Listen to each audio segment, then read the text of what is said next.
a Bipulaccia è così. A sua vita è quella non VIP. E canterina, attrice, presentatrice, o bipola sbine delle realtà, ma ha una casa in Corsica perché... J'adore la Corse. Sta in un lotissement per iconi che lo si può bene in Balagna e in ciò che lo si chiamava l'estreme sud. Gli piace a Corsica, ma solo 15 giorni all'anno. E si compra una casa come si compra un paio di scarpe. E quando la si annoia, chiama i suoi amici, i suoi vicini pippoli, tutti insieme nelle sue case e egli sono felici.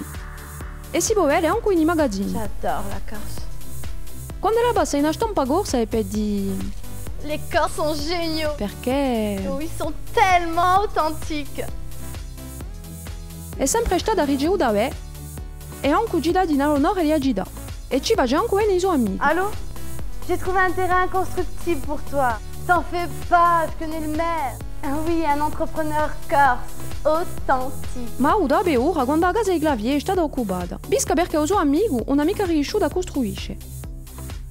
Allora va, ha messo la videosorveglianza e paga gare un'intrapresa ai guardiani per avere la pace. Ma non è mica completamente rassicurata. Les indigènes, tant que tu les arroses, viennent pas te casser les pieds. E sarà hein. veramente attaccata alla Corsica. So così i bipulacci, ora facendo completamente parte di sto paese. Non vi piacciono mica? Ci voglio pensarci innanzi.